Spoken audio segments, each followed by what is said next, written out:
Yes, people can be interested in new ideas when those ideas are expressed clearly and effectively.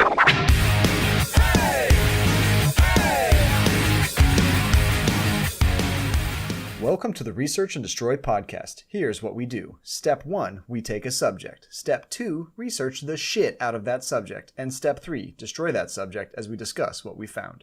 With your hosts, John, Adam, and Justin. Heyo, it's John. Hey, it's Adam. And I'm Justin. In today's episode, we're talking about the afterlife. And the afterlife, and topics surrounding the afterlife. So, the afterlife is kind of a bummer episode, honestly. But it's going to be talking about I think we're probably going to cover... Turn it off now. Yeah. We're probably going to cover topics that are what various religions believe, various cultures believe, what happens when you die. Because it's kind of like it's such an unknown. Everybody has an explanation for it. Some of them based in science, some of them based in myth, some of them just based in religion. John? I feel like 3 guys in 2 hours can really cover the topic of death complete. Yeah, the width and breadth of it. We've all been there. Yeah, so buckle the hell up. Yeah. So, John, when you first started researching this, in your hours of research, Plenty of hours. What did you think you were going to find? Like, what were you kind of your notions, preconceived or not, notions about stuff? Am I giving away my topic now, or? I don't know. Maybe. No, I don't want to. Okay. So I had sort of very juvenile notions of my topic. Like I just had sort of a basic outline, basic skeleton of my topic. But researching it sort of fleshed it out. See how I went from death to life there? Wow. Yeah. I incorporated skeletons. I'm rolling over in my own grave listening to this. Beautiful. At least you're in a goddamn grave. Do you believe in the afterlife, John? Oh, that's a good question. Oh, Jesus, that's a question. Yes, in a way. Go on. But I'll never tell what that way is. Good night. All right. But so what do you believe in the afterlife, John? Yeah, in a way. Like I believe in the whole like energy can't be destroyed or created, So I feel like this as a thing that has energy has to go somewhere somehow. I don't know how. I don't like to claim to know how, but I think it goes somewhere and does something. I don't believe in like heaven or hell, like eternal suffering or eternal this or that, and like you're going from this state of a solid being to this state of a ghost in a different place, that the dimension. That seems a little off to me, but yeah, that's where I stand, I think. Okay. What about you, Adam? Yeah, so like you don't believe in like the soul going anywhere. No, I don't know if I believe in a soul or what even that is, Yeah, I hear that.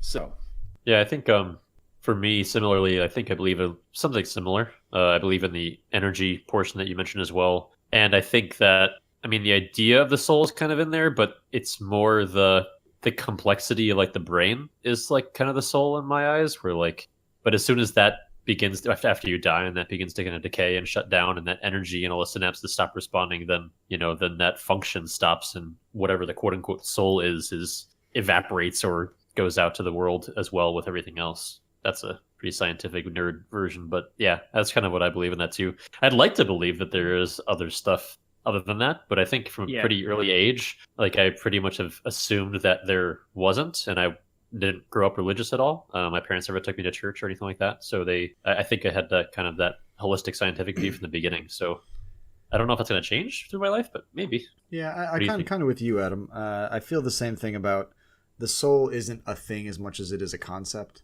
Like your personality and all that is, in my mind, you're just the sum total of all the reactions and neural pathways and all the things that have made you, right? All your genetics and makeup and all that stuff.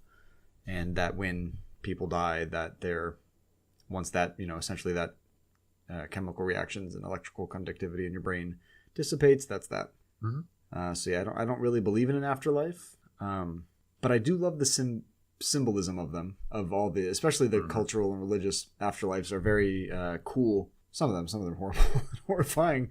But yeah, that's kind of my take on it. Yeah, On that note, let's get the joke started. All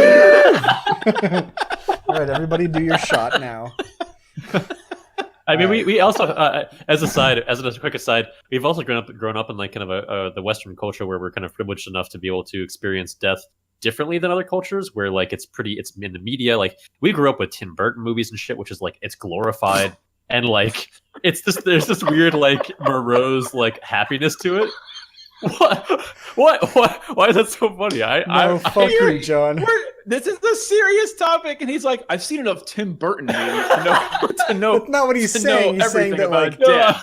I'm not saying that, like it sheds light on the truth of Afterlife. I'm just saying that it like glorifies the idea and makes it like something that like people can try to relate to in some other humorous way or whatever else, right? So it takes a light approach to it versus some cultures where it is like this completely sacred thing that you're not allowed to mentally dissect and even play with the idea of, whereas in our culture that's completely permissible. Well, I don't know. I think death is still, this is gonna get super serious really quick, but death is kind of like, it's like a taboo, really. Like people don't really talk about it that much when you think about it until it like happens, right? But like nobody's ever like prepared, and that's why everybody like gets way super sad when it happens, even though you knew it was going to happen. Like it's the most predictable thing, but like, so you'd think like you'd be prepared for it, but nobody's ever prepared for it, you know? So it's like nobody talks about it. I am partially prepared for a zombie apocalypse. So if that counts, I'm prepared for something. It's called undeath, so no, you're wrong. You can only do so much, you know? Yeah. You only have so many hatchets and tomahawks. Who wants to start us off? I can go first if you'd like me to go first. Do you mind? I don't mind. I don't want your lights coming back on in an hour to freak you out. But oh, you sorry son of a bitch! This is all a setup for 30 minutes from now. The lights pop on and there's like 5 people looking over his shoulder, slowly going. Where do you get all the matching fight? Cloaks? Those shadow creatures from Ghost come out of the ground and pull me away. That was some of the worst special effects you've ever seen in anything ever. Can you make the sound? I can't even think of the sound. Oh, come on, Justin. It's not like I was watching Ghost on repeat. I will do it, but later in the show. So, because right, people have to listen to us first. Then you can hear my impression of the shadow creatures from Ghost that almost take Patrick Swayze away. So they've paid for the whole seat, but they're only going to need the edge, huh?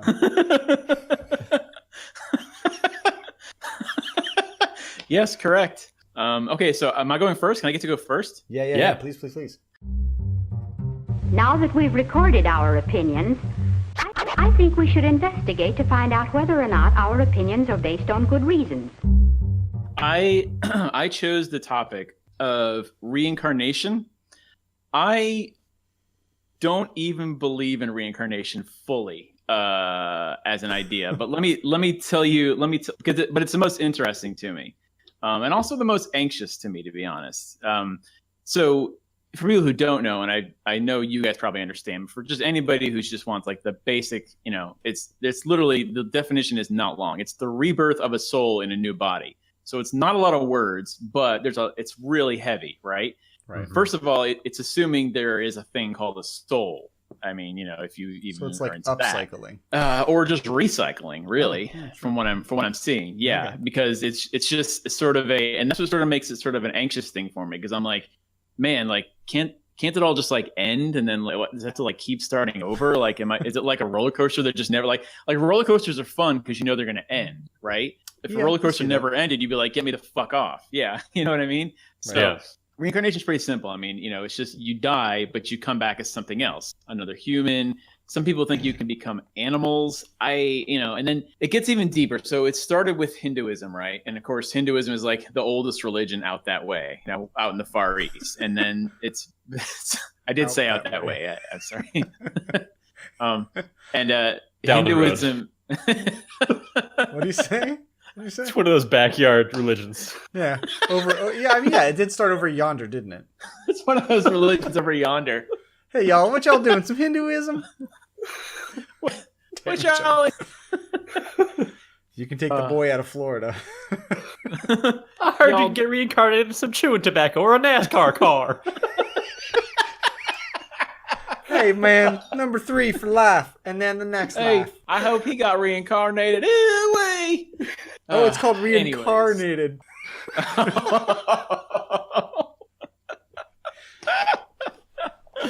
Dale Jr. Oh my God. Hell So on that fire. religion over yonder, that religion across the tracks over there, old Hinduism, Mhm, they mhm. started it, and it's moved into Buddhism too, because Buddhism's kind of an offshoot of Hinduism. I don't want to get too deep into that, because I'll stray off of reincarnation. But Okay, sorry. yeah, that's where it started. Hinduism, one of the older religions, obviously, and it was put into Buddhism as well. So the idea of the obvious question that pops up is like, because humans always seem to want control, right? So they don't want to know that they're just going to get reincarnated. They want to know what they're going to be reincarnated into. So I feel like that's where the whole thing of karma comes in. What is karma? I mean, I know So the term, but what is it? Can you explain it? well, to me? so the very basic, the one that the Westerners sort of have it as is, if I do bad things will happen to me. If I do good things will happen to me. As we all know, that's sort of simplified. It's a little deeper than that. But basically, how it relates to reincarnation is that if I am good in my life, normally I'll come back as an awesome animal. You know what I mean? Not some but seriously, that's like I'll come back as a tiger or like a lion or something. You know what I mean? I get to come back as like a predator, not prey, or something that gets stung, or something that eats shit all the time. So that's the base. Yeah. So that's the thing. But ultimately, I think you kind of want to come back as a. I mean, how did you do in your previous life that you come back as an animal that eats shit on it? Dogs eat shit, man. I don't know what to tell you. Yeah, but not all the time. They eat dog food. Dogs are also kind of awesome too. Wait, so if you come back as like an animal and then you die again, you come back as something else? You keeps on going? I mean, that's what bothers me about reincarnation. Is like, it's just like, can I just like take a break for a little while? Like, can I just chill as like energy that's not into like a living thing that's like physical mass? Mm-hmm. You were saying? Here's my thing, like, about karma, right? Because if you're a crappy person and you get reincarnated as a mouse or something, I guess this animal of prey, and then you're out in some field and like you don't have any opportunity as a mouse to show how good you are as a mouse before you're gobbled up. Mouse. And then you come back as a mouse again and you're just like permanently a mouse. So just fucking don't be bad in the first place, because there's no way to come back. Yeah, it's like animals can't make choices like that, right? So they can't. That's true. There's no good karmic retribution. And bad. I mean, there are some bad animals. I don't know what to talk about. Do you have examples or what? No, well, not lions and tigers. Clearly, those ones are awesome animals, according to a recent survey. I so want to be one. So, but like, but you're right. So like, how does karma relate to the animal? Is the animal like, well, if I do good animal things, then I'll be reincarnated as a better animal? You know what I mean? Like, so reincarnation is like, it's a never-ending cycle. So it's like, how do you? So even if you do believe in it, I want to just say I would come back as a human, hopefully. That way I can like keep doing like the karma thing. It's just so like. Are there some that so convoluted. believe that reincarnation only cycles through people to people? Like, is there any belief system like that? From what I found, there's no specific definition. People just say reincarnation. So it's you die and you come back as something. It's into a physical body, as in like a thing that's a human or animal. So there's not like a specific subset of people who say, well, it's only humans, and another subset that says, well, it could be anything. You know what I mean? Yeah. So they're all. It's so much. Yeah, that's okay. Yeah, pretty much everybody thinks you could just come back as anything. So the karma is kind of like this giant score you're keeping, a celestial point system. It's a good way of putting it. Yeah, it's. So think of it in terms of being reborn. Your karmic tendencies from one life to another. But see, even when I say that, like it goes back to Adam's point, like, or maybe it was your point, Justin, that like an animal doesn't know karma. Yeah, a dog's not making moral decisions. Yeah, so reincarnation is a human concept. So, and they obviously just didn't take animals into consideration, or maybe they thought animals knew about reincarnation, but I think animals are pretty fucking dumb. Like even like the smartest dolphin or ape can't really, can't tell you anything about reincarnation, even if they're with their sign language. So dolphin sign language. Maybe it's just trying to be the best goddamn dolphin or ape there is. Yeah, look at the backflips. Like if you did 2 or 3 backflips, you're probably going to come back as a mouse. But if you did like 100 backflips, yeah, why do you think like labs are trying to be so friendly? all the time. Well, so but here's the thing. Like, what's the ultimate thing you want to come back as though? Like, who determines what's the better animal and what's the worst animal? Well, you do. You told me that tigers and lions are the best. Well, I was giving my example of some of the best animals, right? Like, those are cool, right? Somebody might say, like, well, I kind of want to be a something like that, you know? And so on the, I guess, are we, do you still talking about the kind of the Hindu part of that? Because what do the Hindu people believe? Do they believe that just like you come back as whatever, just try to be whatever the best you can be, and that's it? Oh, well, that's what I was. Well, I mentioned Hinduism only because that's where religion started. So, I see. The Hindu religion more believes in karma. When you say reincarnation, most people think Buddhism for some reason, but Buddhism is an offshoot of Hinduism, is what I learned a lot about, actually. Uh-huh. The history of this is actually pretty fascinating, even if I don't technically believe in the concept too much. Sure. But yeah, so the karma comes from the Hindu religion, and then its offshoot of that is Buddhism. Essentially, it moved east across the tracks over yonder down the way. Jesus Christ. So they believe that. So both of them believe in the idea of reincarnation. Reincarnation, yes, sir. And do they both also believe in karma? Buddhism and Hinduism? Do they both believe in karma? Karma is more of a Hindu concept, from what I learned, actually. Okay. Buddhism is more of a Hinduism is more of a touchy-feely type version of reincarnation. Buddhism is more of a cold, calculated, not so emotional form of it, if that makes any sense. Yeah, this got pretty deep quick, but the reason I like this is I like that it's at least up to you. Whereas in like other religions, it's like, well, somebody's gonna decide for you anyways. You know what I mean? So if I had to, it's arguably all up to you if you believe. Even like Christianity, it's up to your actions. Your actions based on a tablet of 10 laws, of which 4 of them are all about God's ego. You know what I mean?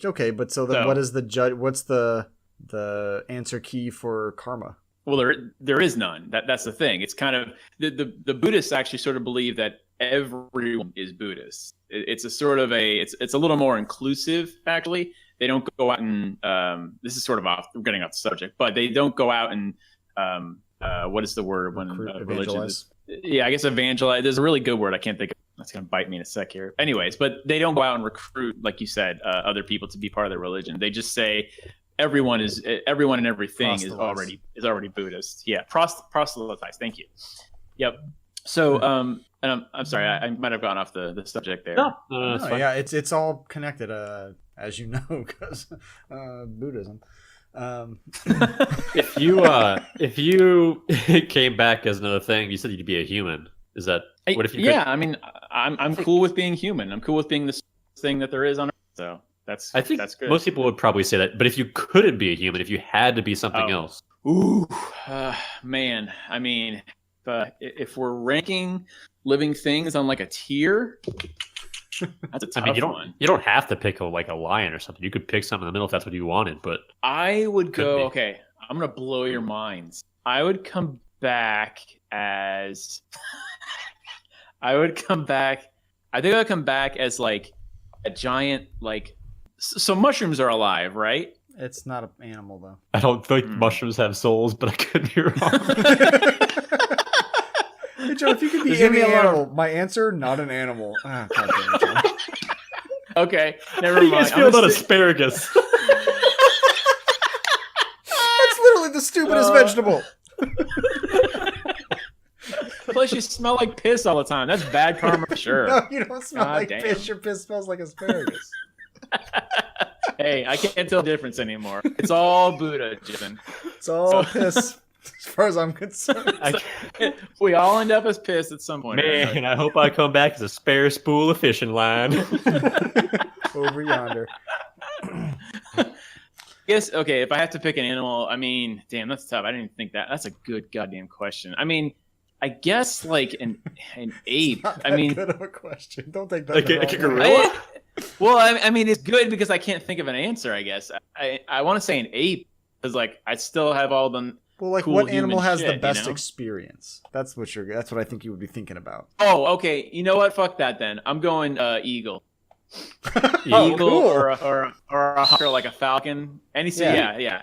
That's there because you know what? That's good. That's a better answer because going like one tier down from humans, but I feel like let's become an animal that can do something that I can't do naturally, which is fly. Yeah. So, I'm falcon. Yeah, that's not a bad answer. Yeah. Flying. Yeah. Pretty good. You ever see Eats the mice. You ever see the cameras from like Planet Earth where they like attach a camera to the side of like a bird's head and you just see it going like this?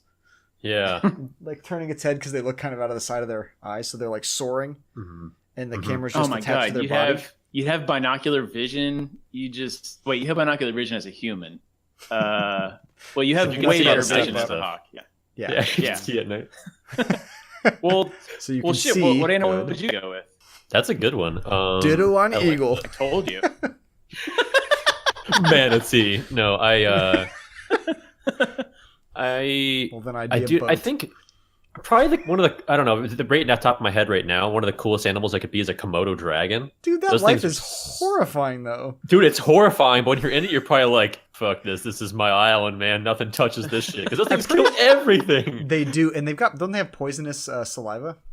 Yeah, Toxic- they, something they have, toxic like, saliva? Yeah, the toxic saliva. So they just Adam- like bite stuff and it just Amazing. dies. Adam made purely a real estate decision. He's like, "Fuck this! Whole island is mine." I made like a 12-year-old boy decision. I'm like, Yeah. "Oh, the dragon!" Don't say 12-year-old boy decision.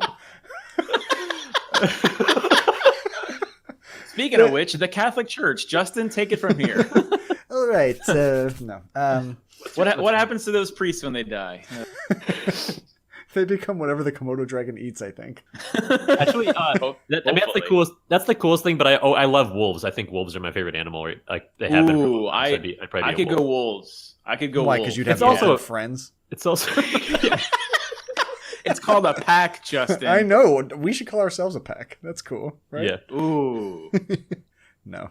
Always been dreaming of packing it in. What would you pick, Justin? I don't know. I was trying to figure like what animal. I think I might want to be a capybara. A Oh, for capybara? Christ's sake. What the Dude. fuck's a capybara? Just You shut hipster your motherfucker. No, listen, dude. I watched a video about them a couple of weeks ago, and they're this just like apparently they get along with like every animal. Every animal's like, "What's up, bro?" And they're just like, "What's up?" And I kind of like that It's like idea. a horse pig dog. How dare you? First off, It kind of looks. That's what it kind of looks like. yeah. Put a picture in the thing if you can. Yeah. You never got to fly ever in your life, and you're Yeah. like a capybara. Basically capoeira. Do you want me to just pick yours? I'll be an eagle too, but a cooler one. Fine, dude. You can hang out with me, and we can be eagles together forever. This is not from the podcast, but here's an image of John and Justin in their animal forms together. What kind of bird is that? Something stupid with fucked up wings. It's got blue wings. It's got a stupid head, and it's got like boots for feet. Hey man, eagles are pretty cool. I know they are. That's like a vulture or something. It is pretty cool. Yeah, But capybaras. still. They're just look at those little feet. Oh, come on. I don't even know what it is, to be honest. Is it a It's mammal? like a little mammal. Yeah, it's It like has a like beaver teeth. kind of. Yeah, it's like an herbivore. I don't know. It's cool looking. Because this sound cut out there for a second. I'm sorry. Yeah, no problem. I asked like a long, Yeah, so- very I'm sorry, articulate question. And then you're like, "I'm sorry, what were somebody talking?" So I don't want to put you out on the spot here, but like, do you have more about reincarnation with like kind of specifics to religion, like the process? Because I remember hearing a little bit how Buddhism worked, and it like wasn't as like simple as I thought. Like the reincarnation process wasn't just like you die and you were kind of a good person, so you go like there were like levels and like all this like kind of like complex mechanism.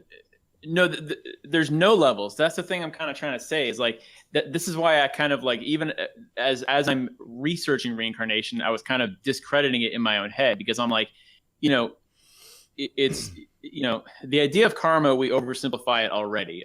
Good and bad are all relative terms, really. You know what I mean? Like if you're a dad and you're broke as hell and your kid is hungry and you steal something to feed your kid, like, is that good or bad? Well, you got your kid fed, but you stole. So, good and bad is all relative. So we oversimplify it in the West, I don't right? know, good enough for a So, well, Is Aladdin about karma? I don't know. No, He I don't think still, so. In the beginning of the movie, he steals an apple and then sees like hungry orphans or something and gives it to them. Yeah. That's your example. Which let me just tell you, this is the reason I brought you all here. Let's discuss the movie Aladdin from 1992. Ooh, let's do. Please, they're redoing it. I heard live action.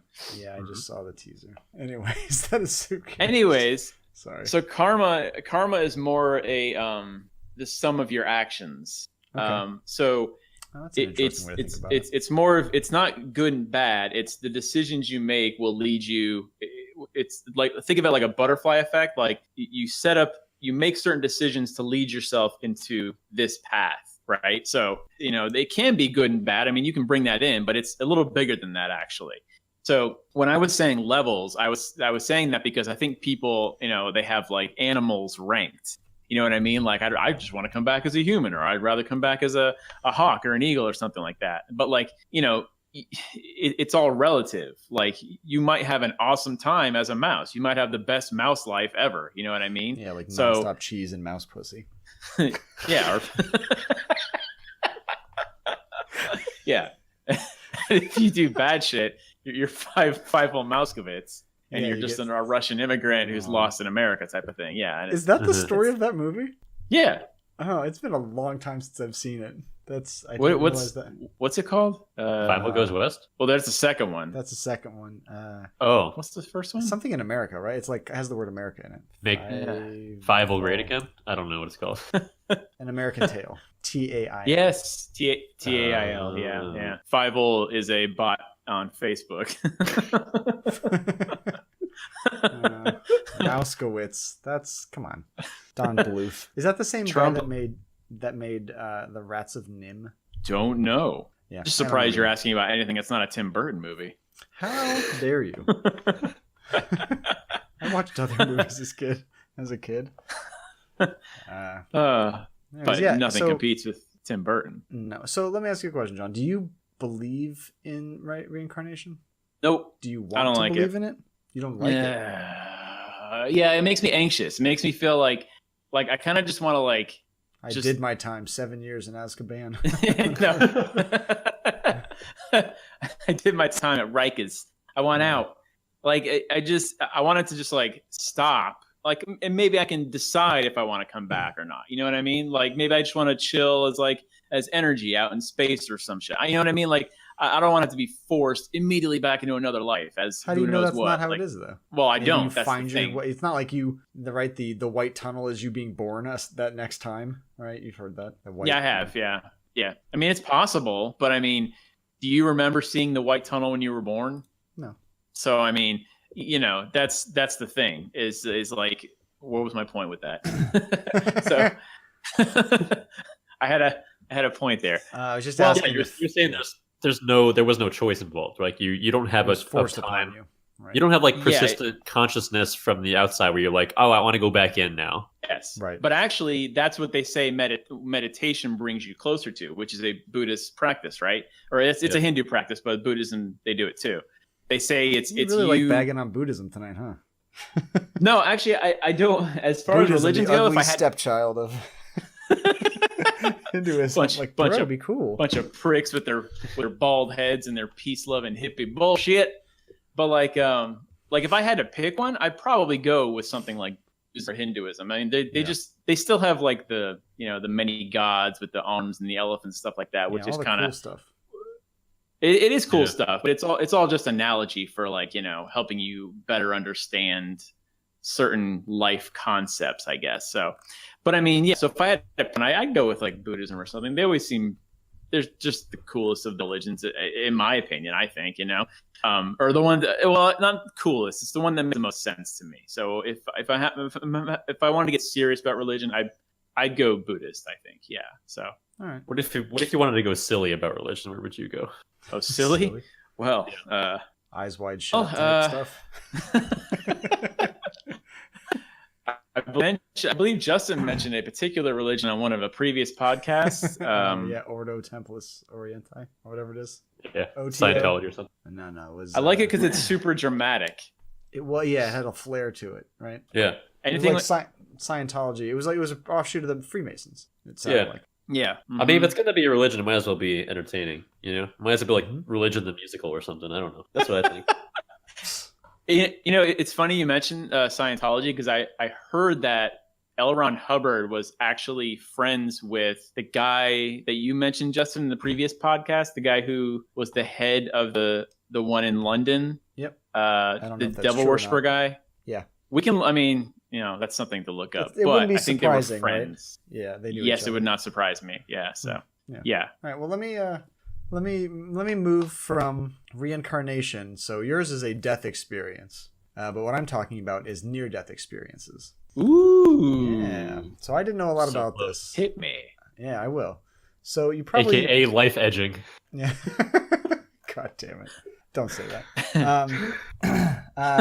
So you all have probably seen in media, for the most part, near-death experiences as someone dying and then disassociating with their body, separating with their body, or experiencing something. Essentially, they're technically dead, and then they have an experience that is otherworldly, and then they come back. And then they're resuscitated or whatever, and they make it through, but they can remember it. And so there's a lot of... And it's not always like you've actually died. It's like sometimes it's an impending death. Like people falling from heights, but then surviving, like have an experience that's outside of the fall. Like something happens and they have a memory of it. So these experiences have a variety of sensations, including detachment from the body, feeling like they're floating, feeling complete peace and serenity, feeling warmth, and they feel a presence. Sounds pretty good. It's so far, right. Like it's the presence of a light. And there's plenty of religious beliefs around the experiences, or like that try to explain it. And there's been different models that have tried to explain it. Neuroscience, which is the one I tend to subscribe to, it kind of suggests that it is a subjective phenomenon, meaning essentially your body, like all your senses are like turned to 11 and chemicals are like flooding your brain basically. Like nothing's working the way it should. And so it's almost like the way you remember a dream. It's like a power surge. Kind of, right? Yeah, your computer gets overloaded, and but like when you have a dream, I think the theory is that you are essentially like your brain is trying to make sense of all the things you've encountered recently, and like it's sorting it all together, and so then, but it's like a pattern machine. Your brain is, so it like tries to make a pattern out of it to tell a story, which is why it's often like nonsense bullshit stuff that you're dreaming about. But then it's like connected to things you did, like what you had for lunch, or somebody you talked to, or somebody you saw recently, or that kind of stuff. So that's dreams. Quick, Justin. Yeah. What was the last dream you had? I was just thinking about a dream. It was something work related because I've had a bunch of stuff going on with work. I don't remember the exact details of it. This is like real quick. Yeah, I want to go down this real quick. Do you guys have like A, crazy dreams, or B, like lucid dreams where you can like control them or anything like that? Yes. No, I've heard about them though. Yeah. They're not as like lucid as I would imagine a lucid dream to be, but I definitely am like aware that I'm dreaming. And I'm like, I know I'm dreaming and I know I can, but then oftentimes I'm not that in control of it. Yeah. Like I know I'm sleeping. Sometimes. Like I want to, like essentially like whatever it is, like there's usually an objective or something and I'm trying to do a thing. Like, and I'm acutely aware that I'm trying to do the thing. Yeah. Trying to hear about people's dreams is horrifying. Well, wait, have you had one, Adam? I think it's cool. Yeah, mine's the same way. I've never had that before. My brother has, I believe, when I was younger, but I've never been able to control anything. I have like everybody else, I have certain dreams that keep happening similarly. Yeah. But I have one of the most. I was telling people a while back. I have like mercy killing dreams where what the fuck. It's all Jesus Christ, Adam. Like I have to like mercy kill my dog or my brother or whatever in situations where they're like inches from death. They're like, please kill me. I have to like kill them. It's brutal. I can't even. Is this good or bad karma? I don't even know. I don't know. I don't know. My brain's trying to tell me. It's like, you can do this if it happens. I don't know. Oh my God. I was just curious. Yeah. Hey, you guys ever have any dreams where you kill somebody because that's what they want? What? Fucking lunatic. What about if it's what I want? Do you ever dream where you kill somebody because they were asking for it? Basically what you just asked us. That's what Adam just said. Jesus you Christ, want sugar and cream? Go fuck yourself. Dead. Yeah. No, my dreams are like... Go ahead. I was going to say, there was one person who's told me for sure that they have lucid dreams, and I wanted to call bullshit. So, no, you know what I did call? No, I didn't call bullshit. I know? Yep. First and name. Get Jeff. Oh, yeah. I knew it. He said, I have lucid dreams. I was like, fuck you. I was like, fuck you. You heard about lucid. You heard about lucid dreams, and you just want to tell people you have them. Fuck you. You're lying. He just mumble mouth. He has loose stool dreams.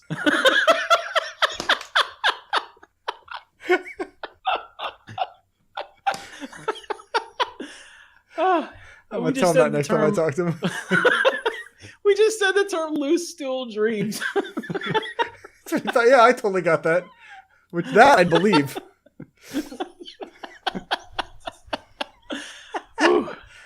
Goodness gracious! It's like somebody mercy kill me, please. Adam, don't mind if I do. I gotta do what I gotta do, man. You asked for it, man. The dreams that I have like the most control over, this is so stupid. I can fly in them. Yeah. But like by the time I wake up, I can't fly anymore. Like, so I start out being able to fly, like I can run and jump and coast through the air. But then by the time I'm waking up, I'm like waking up and I'm like losing the ability to like keep doing it. I like am lower and lower, and eventually it doesn't work anymore. Oh, I've had that dream a lot. Is the basic concept of a lucid dream that you're in the dream and you're aware that you're dreaming, as opposed to a normal dream where you don't know it's a dream until you wake up? It's that you're aware of it and you can control it. You're like the god of your own dream. It doesn't have to be complete control, but like you're aware enough to be like you are making purposeful decisions in the dream and you know it. Okay. Which sounds awesome. Yes. Yeah. Okay. All right. Because it's like experiencing a completely controllable reality is what it. Right. That's so a normal dream is stuff happening to you. A lucid dream is you impacting stuff around you. But it still seems like stuff is like in my experience, stuff is still happening to you too. Like there's a world that's kind of controlled, even though it's being controlled by your brain. It's still controlled outside of your awareness. But then a lot of what you're doing. But your actions are kind of controllable, or at least some of it. It honestly, Inception reminds me a lot of what people try to describe lucid dreams as being. Oh, okay, that helps. Right? Yeah, where like you can manifest reality. Fair enough. How nerdy. That sounds so sick. Yeah, it does. It does sound pretty cool. But so that's all just we got on a little tangent there because I'm talking about near-death experiences here. Yeah. Yes. But the idea is that all these experiences are like an overload in your brain, right? And or at least that's what one perspective is. Some people think it's a religious thing, and people have been reporting these since like the late 1800s. Near-death experiences. Yeah, and I mean they may have been reporting it earlier than that, but that's when like philosophers and psychologists kind of first started talking about discussing them as like a thing. Yeah, some French people experienced the mort imminente, which is an experience of imminent death. I think nowadays we call it edging. Is that the correct? Is that no? That's not what edging is. Do we call it something else? Yeah, near-death experience. All right. NDE. They actually abbreviate it in everything I've read. NDE a bunch, which is really stupid. I remember that from sociology, whatever the crap. Psychology. It's a lot to say over and over again. NDE. Yeah, whatever, NDE. Or whatever the crap. We take this stuff so seriously. Whatever. Yeah. People's life work, and you're like, yeah, all that shit. Whatever the crap you worked on. So it's been studied. It started being discussed and studied in like the 1890s. That's when they first started looking at like climbers having falls and then having like an experience that was like I said, like outside of the experience of falling from the high place to the low place and landing. Like they experienced some other thing, and there were commonalities between them. And these are some of the traits that have been compiled for what people with NDE near-death experiences have. So like it's almost like a lucid dream kind of. You are aware that you are dead, or a sense. You feel well-being, painlessness, positive emotions, a sense of removal from the world. An out-of-body experience, like sometimes you can actually have a visual perspective of where your body is versus where your point of view is. Like you see that in movies a lot. Yeah. Or in video games. Or in video games. Ghost Dad.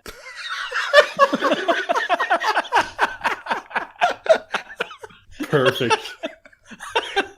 Dude, I'm going to put in a sound of a gavel right there. Ghost Dad. Boom! Case closed. Oh, Bill Cosby too soon? Bill Cosby. Oh my god. Yeah, why did you just say a single phrase? Ghost Dad. Like we're all like, right, yeah, carry on. That's a great example. Right, but so that's serious question, Justin. Like, from the other podcasts that I listen to. Yeah. And I'm sure you already know who I'm going to mention most likely, but like, do people who take psychedelic drugs, is that supposed to be do they compare those, I guess, symptoms, for lack of a better word, to? Yeah, let me get there. I do want to talk about that because that does come up in my research. But so I'm going to go through some more of the characteristics, like common experiences. So there's the out-of-body experience we just talked about. And sometimes it's to the point where they actually can see the medical professionals like resuscitating them. They can see their body being resuscitated, which is... Or, but I mean, I could imagine like myself... Strange. Right. Honestly, that scene in the movie where he comes out of his body in the ghost form. Yeah. Yeah, it's like that. But even me, movie? Like just sitting here, Doctor Strange. Oh, we're back to Ghost Dad. Even that scene where Bill Cosby turned into a ghost dad. Was he dead in that movie? Yes. That's how you become a ghost. So how does that movie end? It can't end. Have you learned anything in this podcast? Have you learned anything from Bill Cosby? Well, I've learned a few things. God damn it. So the proof is in the pudding, Justin. Yeah. Well, the proof is in the drink. It's Bill Cosby joke. Too soon. In the Jello. Yep. Yes, I know it is. So also there's a tunnel experience or entering darkness or a sense of moving up or through a passageway. Rapid movement toward or a sudden immersion in powerful light. And sometimes the light or being of light communicates with the person. An intense feeling of unconditional love and acceptance. Oh, that would be nice. No. It's being stupid. Well, if I can only experience it once. Yeah. Nope. Over and over again forever. Fuck. Sorry. I don't want this. Encountering capybara for the rest of your life. There's worse things. You could experience beings of light or beings dressed in white, kind of angels, also possibly being reunited with deceased loved ones. Like it starts getting like the examples start with like probably things that are more common and vague, and then people see as soon as you're like, oh, I saw my loved ones, you're like, come on, that sounds too like you're making stuff up. Or or you could just say like, oh, maybe that's your memories coming back to you. You know what I mean? Memories of your loved ones coming back to you, type of thing. And that's the next one is like your life, like literally receiving a life review, or literally like your life flashing before your eyes, but like a game show where somebody's like, this is your life. Like that's the kind of like that's how they show it in movies, stuff like that, TV shows. All the cringy memories. Oh, fuck that. Time you said a joke and like. You first. You finish. I was being you, but. I was just gonna say something like that time you told like a cringy joke in class and nobody laughed. You know what I mean? Like one of those type of situations. I guess I wouldn't know about that one. It's like all you just slumped over on a couch. It's all you slumped over on a couch, just like watching Friends, eating ice cream. It's just like it's all the shitty moments that mean nothing. It's a review of my life, and it's like, here's where you fell asleep watching Austin Powers 2. It's like one of your earbuds falling out at the gym. You're like, what the fuck? Why is it just 15 minutes of me stepping in gum? Why not show one of the better memories? Like, show a greatest hits, for fuck's sake. Like, why do I have to go back over all this shit? God, I've probably fallen asleep not to make a sound laughing. I've probably fallen asleep watching Friends eating ice cream at some point in my life, I swear. I feel like Adam is in my head. Lucidly controlling things. But then you feel yourself come back to your body. There's a guy named Kenneth Ring, and he studied this, and he broke the near-death experience into kind of 5 stages. It was peace, body separation, entering darkness, seeing light, entering the light. Oh, this goes more in depth than I thought, actually. Yeah, they're trying to like categorize the experiences. And it is weird that so many people have such similar experiences, because it's not like, maybe now with the internet, it's easier to see something from someone else and then be like, oh, that happened to me too. Like when UFOs happen and no one reports them, like they're isolated, but as soon as they start getting reported, like a bunch of people come out of the woodwork saying, I saw the same thing. And then liars come out of the woodwork too, which is the really bad part. But but that's the point, is like, so I wonder if it's tainted the populace with, like it's almost set them up with the idea of it, so then when they have a close call, they are like, well, this happened to me. Or there's scientific, reports, like there's scientific explanations, medical explanations for a lot of the stuff. So they've been studying these things, like I said, forever. There's a bunch of different people, and they studied in cardiac arrest patients. They found that something like 10 or 11% that survived the like a heart attack, cardiac arrest, claimed to have near-death experiences. Interesting. Really? And I don't know if that's unique to cardiac arrest patients or if it's just... They come Well, back. don't- Right, is that across all near-death experience, not near-death events? Well, I don't know. I was gonna say that. Don't they say that the white light comes from the oxygen leaving your brain? Right? They talk about that. They talk about some of the hallucinations. Right, like it's that, or it's dopamine flooding your brain, or whatever, serotonin, all these chemicals flooding. Like basically, it turns like just opens every valve, and it's like go brain. You're kicking overdrive. You're diving. Like it's your fight or flight going into like maximum forward thrust. Yeah. The only story that I know of about this, the only person that I've ever heard of having this was Josh Homme, the lead singer of Queens of the Stone Age. Really?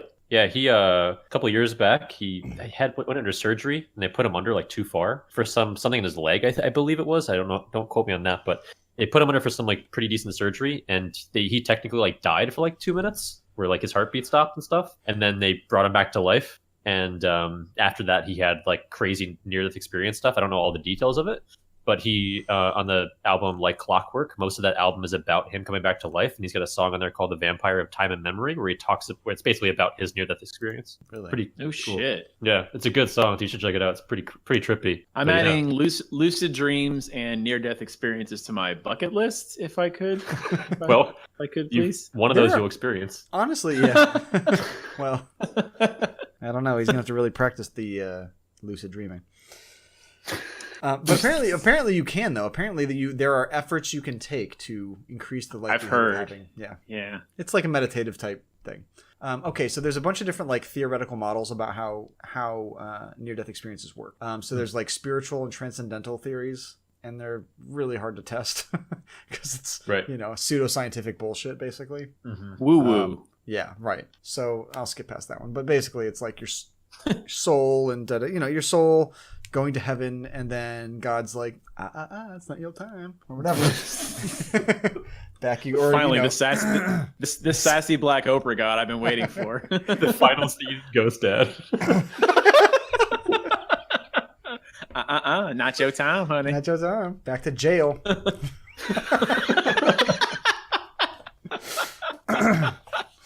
Take that, Phil Cosby.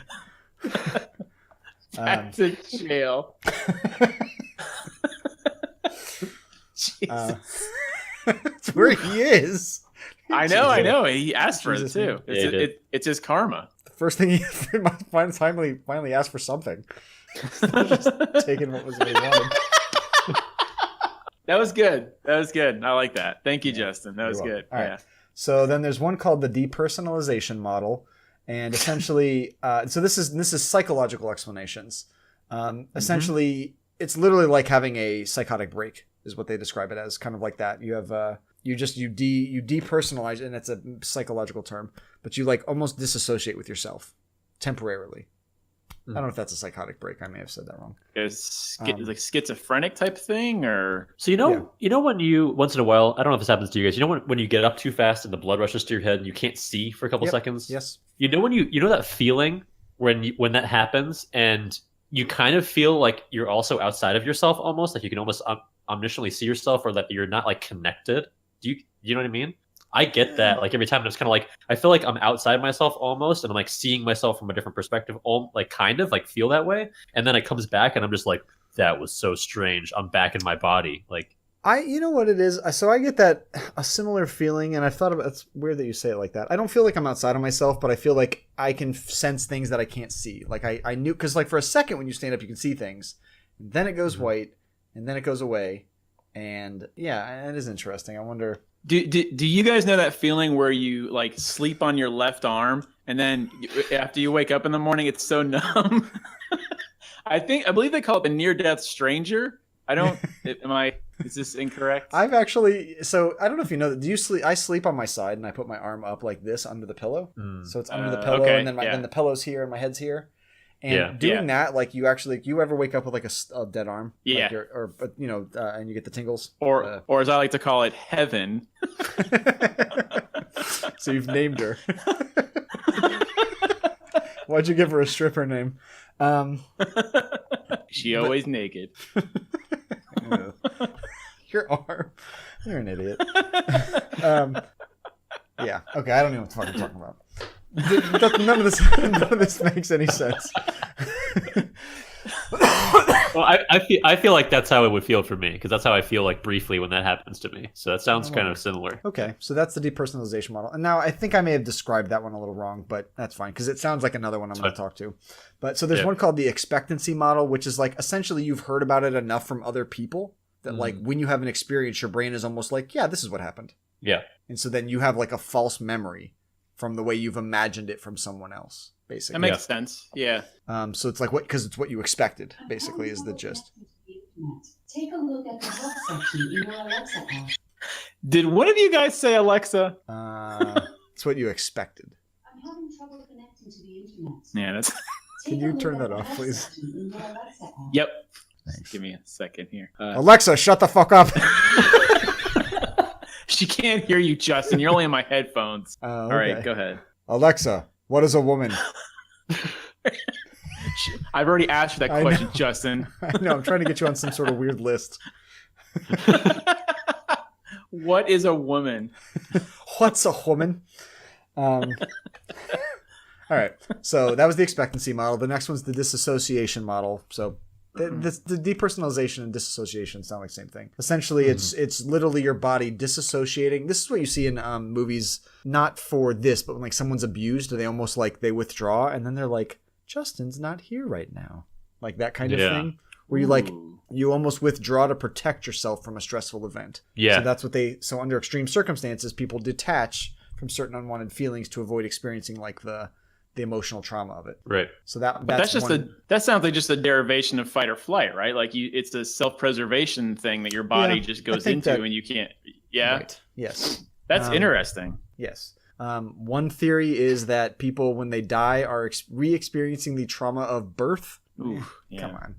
For who? For the so it's the experience of the memories you never had, even though your brain doesn't form memories at that age. So that's stupid. Because scientifically, your brain doesn't form memories at that age. And also, if you were born in a cave and not a hospital, there was no light. So how would that be the experience of being reborn? I don't have the scientific data on cave-born people having near-death experiences here. Well, we have a whole podcast, so that specificity of the granularity of data doesn't make it to Wikipedia. All right. So there are physiological explanations, so like scientific reasons. Basically, your brain's going bananas. Is there all of them? Yeah. Various parts of your brain just all lighting up at once. Hippocampus stuff, occipital cortex, all these like terms that I don't know what any of them do. But it's brain parts. You're right. Your brain parts going cray. Yeah. And they're losing blood. Yes. So that's chemically fight or flight. It's literally like doing everything. So some theories they hypothesize that drugs used during resuscitation, like ketamine, can change the way your brain cells change the way they transmit information.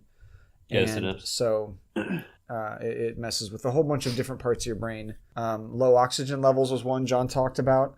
So it's called hypoxia or anoxia is the other two is the terms there. Have been hypothesized to induce hallucinations and maybe explain NDEs. But it's not every near-death experience is low blood oxygen in your brain. So that's true. Yeah. I don't know if that counts for enough of them. But they did notice that with like fighter pilots experiencing very, very rapid or intense acceleration, that they noticed that they would have tunnel vision and bright light type experiences. Yeah, and I think the same has happened for those before an astronaut or a pilot, they put you in one of those centrifuge type things. Yeah. And they spin you around really quick. They get the same thing when they pass out. And some of them will say like that was like some of them are like that's the greatest pleasure I've ever or the happiest I've ever felt or something like that. Is that here we go. Yeah. No, you have a joke, just, Justin. I don't have a joke. No, That's the way interesting. You said it. No, you have a joke. Like, son of a bitch. I don't have a joke. Oh, interesting, John. Greatest pleasure. Even better than the stranger. J'accuse. No.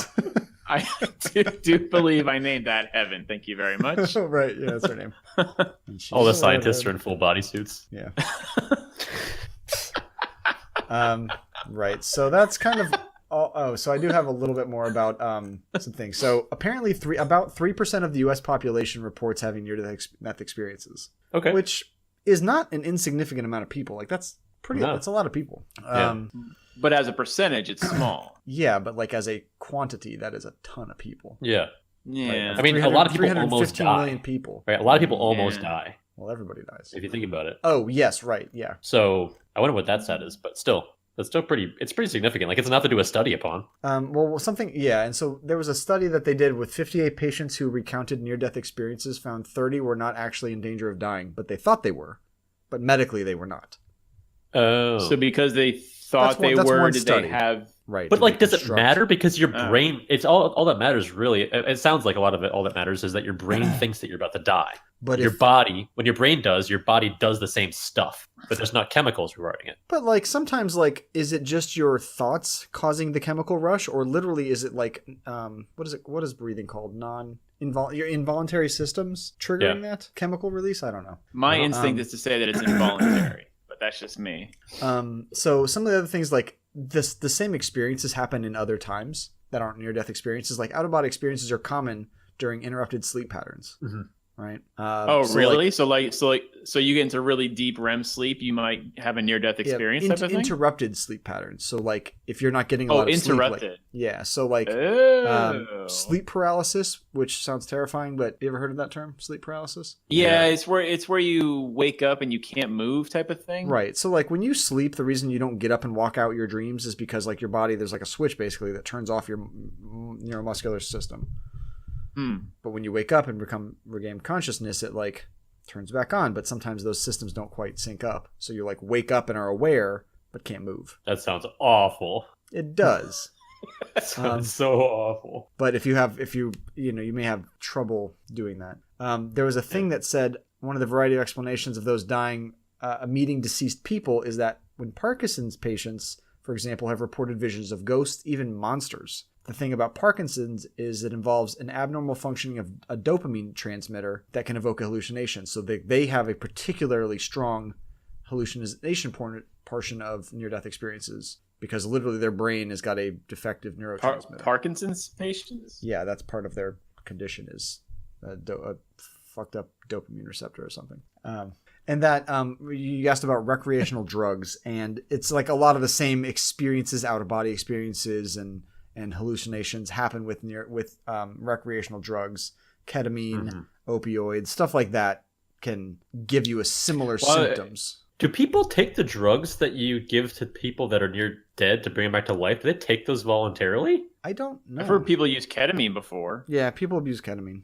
Yeah. Like how? How is it like injected or something? Like I don't really know anything about it. That's dang, that sounds crazy. Yeah, I couldn't tell you that. Well, I mean, so Justin, you must have come across like what is it, DMT, the chemical that's released as you're dying, and so people will take that in like I guess smaller doses to basically get like purposely bring on an NDE. Is that? I mean, that's see that in mind, but do you know about it? Because I don't. Well, that's what I've heard. So DMT is in all living things, and it's the chemical that's released when you die. So I guess in like South America, I want to say you can synthesize it essentially and make it. They make it into like a tea, and they drink it, and they have people hallucinate, and you're on it. You have a near death experience essentially. You vomit a lot too, and that's just part of the whole thing. But like, if that's the case, I never want to die. Yeah, no, thank you to vomiting. But but people say it's like a transformative type experience. Like once you've experienced, you've been that close. Once you've edged that close to death,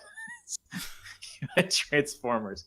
Once you've edged that close to death, you sort of are like a different person afterwards, type of thing. So that's what they say. Thank you. So that was one of the things that was very interesting. Right.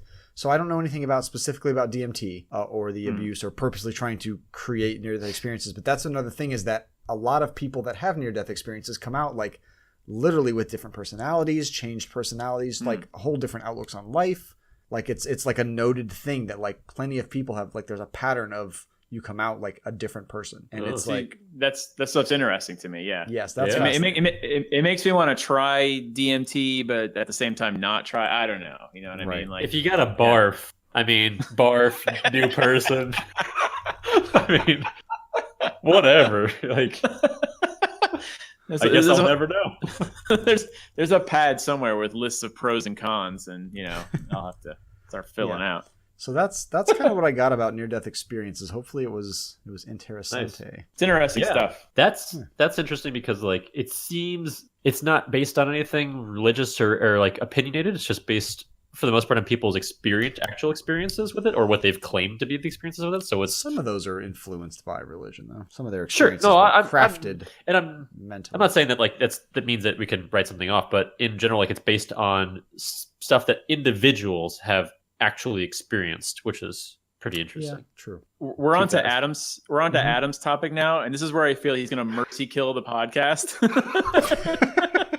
Well, it needs it, so let's get on it. But also, no. But also, knowing Adam's topic already ahead of time, I'm hearing that song. This is gonna be like let's send it home with fucking Adam shit. Like if the rest of this podcast was a downer, like the start of Adam's topic is gonna be. No, wait,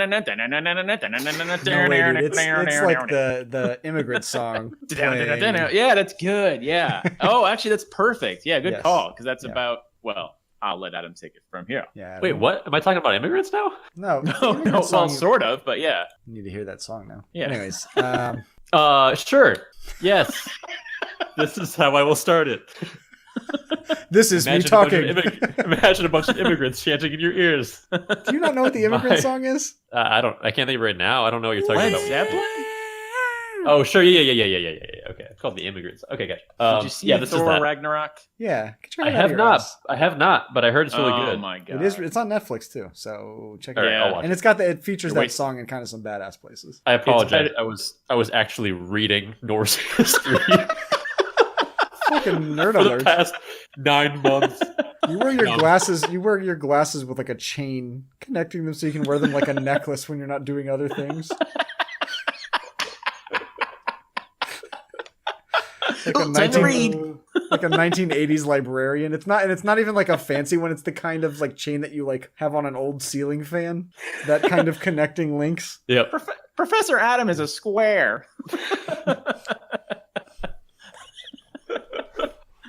God damn. That's a beautiful face. I hate you so much. I'm just reading. All right, I'll stop. So what are you talking about But- today, Adam? I chose like the Nordic and Norse pantheon's version of Afterlife, and specifically kind of where people go.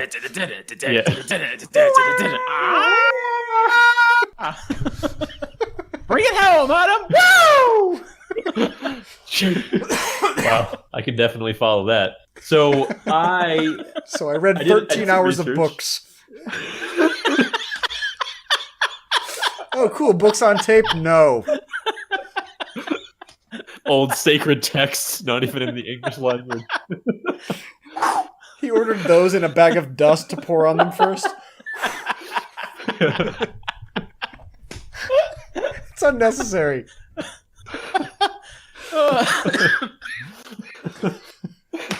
I'm sorry. Can I? I just had a near-death experience.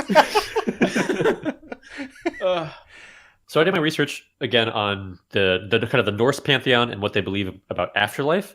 This obviously touches on more things than the afterlife, and some of it's just pretty interesting. So I might have some tangential stuff, but kind of the idea initially was just, everyone knows about the idea of Valhalla and this kind of Nordic afterlife place for warriors. That's what I knew. That's about all I know too. John, do you know anything about Valhalla or anything like that with Nordic pantheon stuff? Valhalla, as I understand it, is their version of heaven, I guess. Is that a way to put it, or is it just the afterlife? That's what I know of it. Yeah. Okay. Yeah, I think people have mostly heard of Valhalla, but we'll briefly touch on some background stuff. But Valhalla is only a portion of where people go in the afterlife. So there's other ones as well, but Valhalla is like the most infamous one based on some of the songs and just praise and prose of history.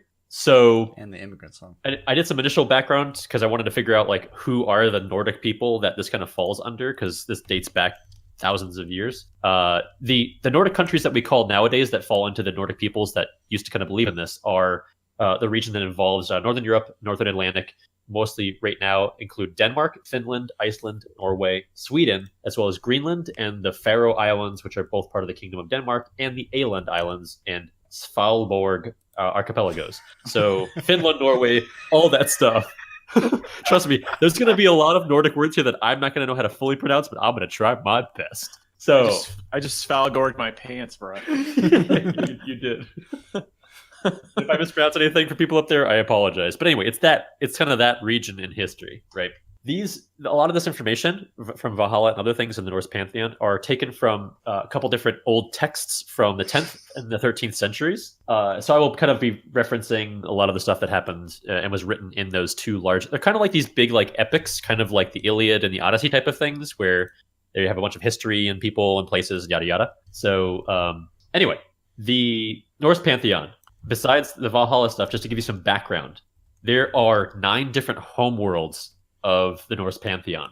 You might have heard from other places of Asgard, which is the home of the Aesir, which is ruled by the god Odin. Yes. Of course, you know a little bit about that. Yes. Alfheimer and Josthalfheimer, the home of the Light Elf. Yes. What was the second one? It's getting Tolkien-ish. There's some light elves there. Neovalir and Svartalfheimer, the home of the dwarves, who are also synonymous with the dark elves and the black elves. Shit. Midgard, which is Earth, the home of the humans. Okay. Jotunheimer, which is the home of the giants. I think it's pronounced Jotunheim. Yeah, you're probably right. The giants are called the Jotnar or something like that. It is, yes. The Vanaheim, which is the home of the Vanir, which is like half of the gods. So there's a lot of gods, obviously, and they sit in different places. But Asgard and Vanaheim are two of the bigger ones. Niflheim, which is a world of ice and snow. Muspelheim, which is a world of fire and lava and home of the Jotuns, one of the giants. Classic. And Hel, or also called Heimer, the home... Yeah, Hel, which is the home of the dishonorable dead, sometimes synonymous or located within Niflheim and ruled by the goddess Hel, Hel, the person. So, a lot of different places, right? Very cool. However, most of which I know from the Thor movies. Yeah. So, dude, if you like this stuff, you'd probably like. Yeah, okay. I need to watch it. I know. Yeah. So, basic overview stuff, afterlife things. There's a couple different places that are involved with the afterlife of old school Norse mythology.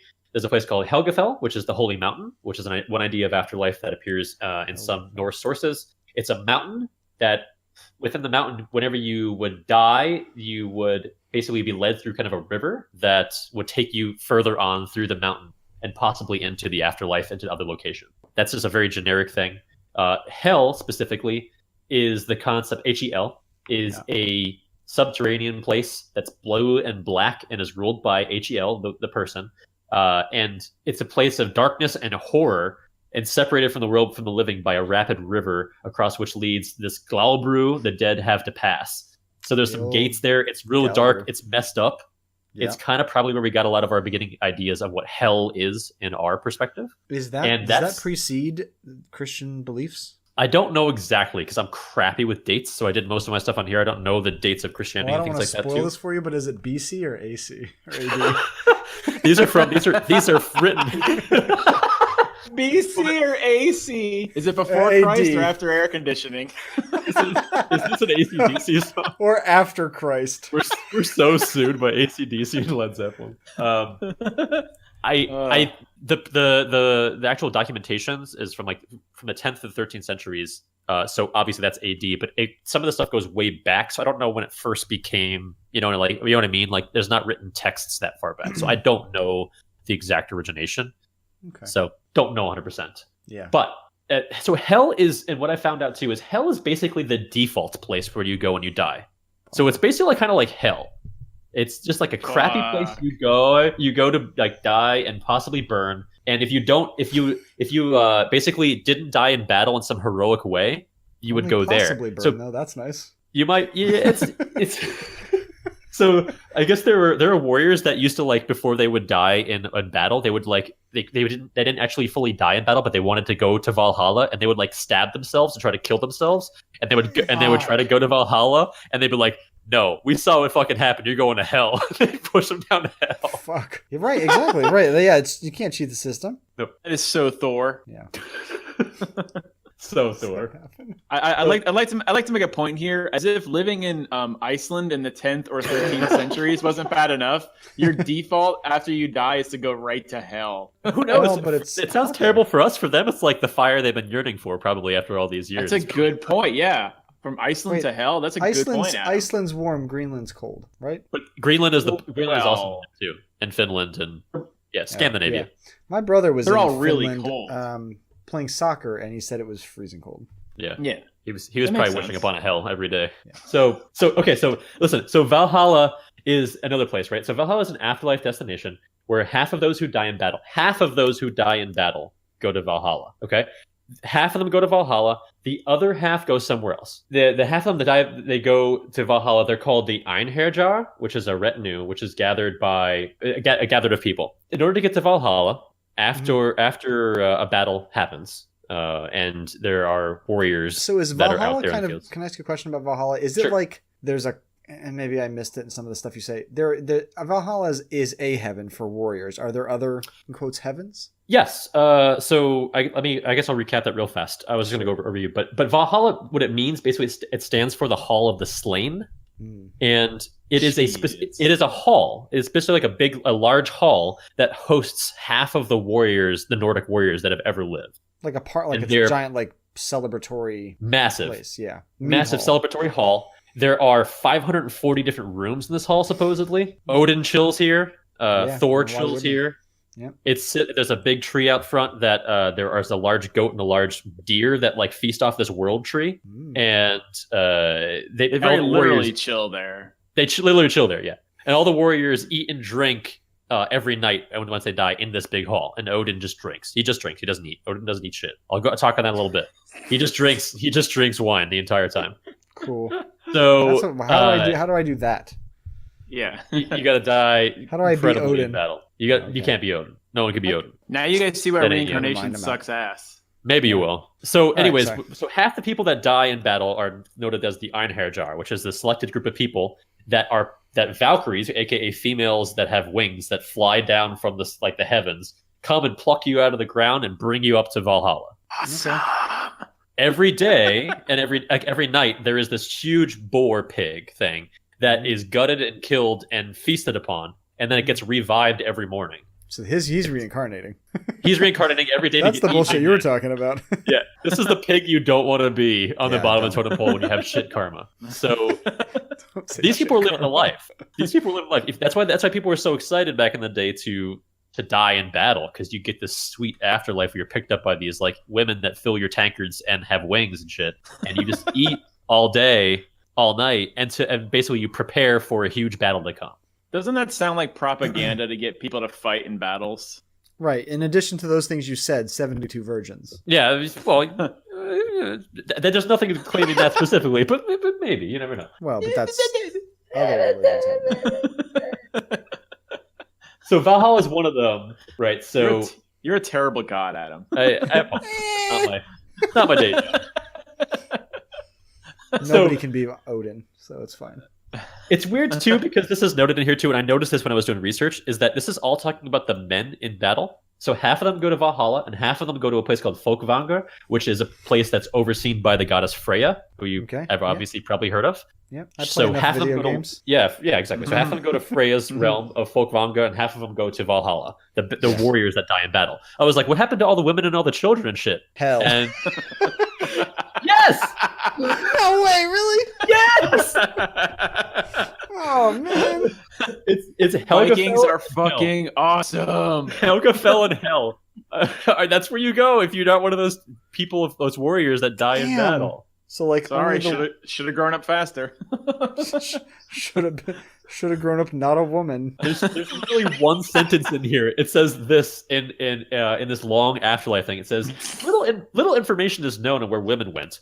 But both Helgafell and Hell's Realm must have been open for women.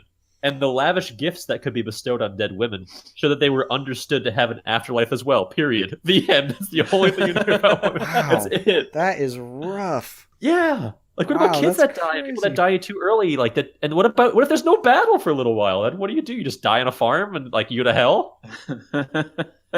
So you only go to Valhalla if you died during a battle, not if you were a brave warrior that died like You got to die in battle. of a fart In battle, attack. which is probably why all these Nordic people, we always have the image of them going to battle and going to fight so much, right? Because they go to covered territories with their ships and Well, they just were like conquerors, murdering people. weren't they? Yeah, they're savage conquerors. Yeah, cool. Like, and so in their head, they're like, if I don't die on a battlefield, I'm going to fucking hell, right? So when that's ingrained into you, Right, so from there's like, an incentive to Yeah, fight a lot a huge and try incentive. and die. But isn't Exactly. the point like you don't want to die foolishly? Like you don't want to purposely die on someone's sword. Like you want to die trying your hardest. yeah. But if you're really Yeah. good and you try your hardest, you don't die and you kill everybody. It seems like that guy should You get into keep Valhalla going. too, though. Yeah, maybe he does. But I think that's the goal. Like if you die valiantly in battle, there's certain of you that are called Einharjar that go to Valhalla or whatever. What's the deciding factor if you go to one or the other? Einharjar It doesn't. It's not clearly specifically stated in any of the prose. It just says that half get plucked from the Valkyries and go to Valhalla, and the other half Freya takes. So I think it's like a balanced act. Okay. Listen, if you join the Viking army, you can either go to Valhalla or they might help you pay for college. You know, they're Yeah. good about that kind of a thing. Yeah. Yeah. So, Yeah. You could Yeah. learn computer Pretty cool. repair yeah. with DeVry. Or aviation, whatever he's doing. So in Norse mythology too, obviously this is all going on. The idea is that once you die, specifically when you're in Valhalla or in Freya's realm, Yeah. when you die, you are still in body form. Like you still have your soul is still condensed into some kind of body. Like you're just in the afterlife in a different place. You're like in a different plane with your same stuff. So you just take your shit with you from the battlefield. The idea is that they keep feeding you and giving you drink until that one day comes when there is a massive battle known as Ragnarok. Oh. So in Yes. Valhalla, they're, and that's the end of the world? Ragnarok is supposed to like the big battle between gods that is going to reset the world. So Fenrir comes up and he's like, check this shit out. Yeah. Mhm. Yeah. So basically, these people are all prepping. So besides eating and drinking, they're practicing battle all day long up here. So Vikings are fucking awesome. they're savages. You know what, though? I haven't watched any. There's like a lot of shows about Vikings on right now, and I haven't watched any Yep. of them. I haven't really Yeah. either. I feel like they're for Trump voters. I don't know why those shit. I don't know why. I don't know why. I just feel like they're for Trump voters. So I mean- I don't know. Okay. I would say that so far I haven't finished the book yet, but the Norse mythology book that Neil Gaiman wrote is good. You haven't finished a book, Adam? Doesn't sound very Adam-like to me. It's real good though. But What are you even doing on this podcast, my I'm friend? sorry, Good I'm not Lord. prepared. Is it a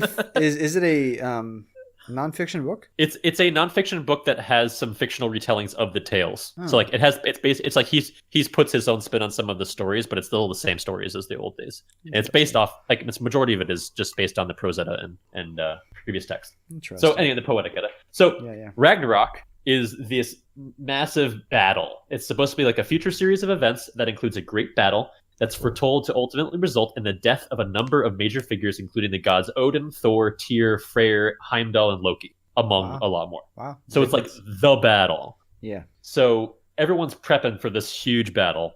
And supposedly, after this battle happens and kind of the quote-unquote world Why'd you ends, say battle like you don't believe it's going to happen? You're like, after this battle, supposed... after this skirmish happens, yeah. the That's what you want to call it. the world will be submerged in water. And For how many days and afterwards- how many nights? no idea. Maybe like 40? 3. I'm going to say 3. After 3 days and 3 nights, It's not as many. Okay. the world's going to resurface anew and be fertile. And the Nice. surviving returning gods, if any of them survive, who knows, they will meet. And the world will be repopulated by 2 human survivors. This sounds a little bit like something. Yeah. Something, yeah. Somebody copied somebody else's homework. It turns out they're both dudes. No. Vikings are awesome. They both kill each other again and the world collapses. Bring one of the women back from hell, for Christ's sake. Jesus. Nope. there are two humans, Leif and Lifthrasir, which are the female and male respectively. They're two humans that are foretold to survive the events of Ragnarok by hiding Leif in a and wood. Liefrasir, not Leif and Sven. You know, in the Bible, Adam and Eve wear leaves on their genitals. Yeah, on their spheres. Yeah. Yeah. So The Liefrasir spheres. Adam and Eve basically hide out in a wood called Hadramis Holt.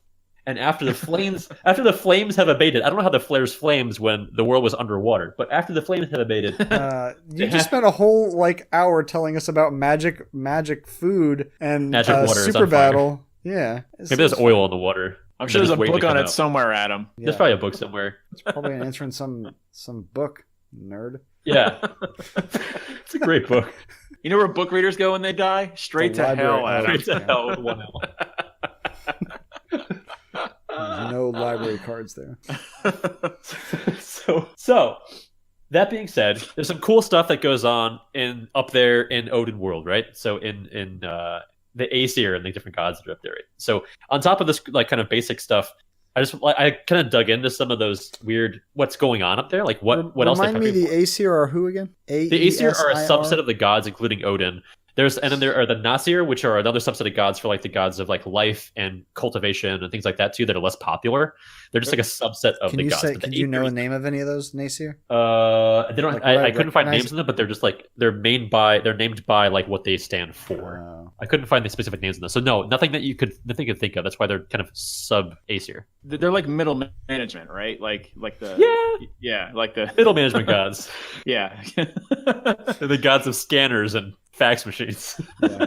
It's not the Vanir. They're something I know about the Vanir. VANIR. Yeah, there's another group too for the Vanir that have a different ground too. Yeah, that's where Vanaheim is, the home of the Vanir. It's another subset, I think, too. Oh, okay. Sorry. There's a couple of them. There's so many words that are very, very similar that mean totally different things as well. And there's so many H words that I'm just sometimes I get lost in them. But yeah. Like hell. And the person in hell that runs it. Yeah. Yep. I didn't do a lot of research before doing that one. It's the George Foreman of religions. Adam only reads books with the least amount of H words he can find. It's a weird system, but it works for Haddam. Help him heal. Nope. So I hear some random Holy details. Bible. Nope. Sorry. So that's kind of a partial of the Afterlife stuff, and the Afterlife stuff trailed into more of this Norse mythology stuff, which I found really interesting too. So I'm gonna just touch on some random stuff. So here's some weird tidbits of information. What does Odin eat and drink? You might ask. He's the god of all gods. He's the master. Did ask. Oh, I know the answer. Nothing. What is it? Ambrosia. Nope. Is that right? I don't know. Did I get it? His face is weird. It's hard to discern. He only drinks wine. Oh, yeah, you already answered the trick question. Yeah. Trick question. Trick question. He only You're an drinks wine. idiot. It says here. Odin gives all of the food on his table to his wolves, Gary and Freki. No. And that. Yep. No. Mm-mm. Yep. And Odin requires Vikings no food. are awesome. He requires no food. Behold my mighty wolves, Gary. Gary. When he's not being a wolf, he also installs cable. Yeah, not spelled like that. It's Geri, but I don't know if that makes it any cooler. Gary and It's kind Freaky. of cooler, actually. It cannot be pronounced. Jerry Ryan. He's kind of a badass. I mean, he just drinks one of the wine. Spice Girls. He drinks wine for food and drink. Wine apparently for him is the only thing that required to sustain him, which is pretty cool. Later on, Odin gets an eye plucked out. He has all these crazy things happen to him. He's pretty insane. That being said, so moving on. What do the Einherjar eat? What do people in Valhalla, the warriors, what do they eat? In Norse mythology? Ooh. You want to guess? Guess. Say the question again. I kind of already alluded to this, but what are those what are the Einherjar, the warriors that get pulled to Valhalla eat? I kind of already gave this one away. Well, these are the middle management people, so I'm thinking Applebee's appetizers. Yep. Yeah. Nothing but sandal steaks. $5 footlongs the entire table. Southwestern egg rolls, my friend. You can't go wrong. That's Chili's. You shouldn't know that, Justin. Actually, I think it might be Fridays. I don't know which one it is. What do they eat? I think it's Chili's. It's Saramir. It's the creature that was killed and eaten every night. Oh, and the then pig. they cook it. Why do you keep that? Okay, hold on. Time out. Terrible segment. You're asking me questions you already gave me the answers to. These are all trick questions. You guys still fucked up. You guys still didn't get it. What is Odin's name? if you screw up that one, good God. Wait, let me guess. Ambrosia. It's Gary. You're fired. The only food Justin eats is hambrosia.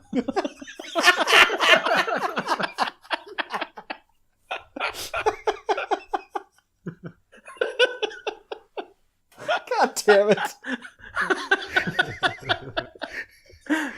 The next question, you fucking assholes. So does Odin like take women and stuff? Like, what does he do? He turns Nope, into he just drinks wine and prepares for battle. No, he turns into animals and bangs women. That's where He does turn into animals. There's no bang limit that I can tell. Really? I mean, maybe that's somewhere in some future events, but not in the classics. So this He's is a why the god. Roman gods are way better then, because that's They're all just they bang- do. They just they turn just into bang lots of animals and people. go bang humans. Yeah. Yeah. Well, He's like he was a horse Roman- or a deer, so he banged it, and then their kid is a wolf. It doesn't make any Yeah. sense. I think Odin actually could turn into like a raven later on. Like that was his thing, but I don't think you bang Yeah, people by as a Odin's Raven. It's a thing from things. It's a thing from sex. It's a sexual position. Yeah, the great Odin's Raven. I think Brett Kavanaugh tried the Odin's Raven on with his friends in college I or don't like something. that. I do not like that. Political humor. Yes. So It's a drinking game. It's a drinking game. So I will tell you some other cool fact here. The word Wednesday, it actually means Odin's day, and Wednesday is derived from Odin himself. So the idea from the Old English Wednesdag and Middle English Wednesday is the day of Voden, which is the day of Odin. I do want to point The out day of that you Odin's said worship. anguish. Okay, I feel like Adam's trying to win an award for saying the most unpronounceable words in one podcast here. I'm trying. Did you know Wednesday? It's named after Thor. That's why it's called Thor's Day.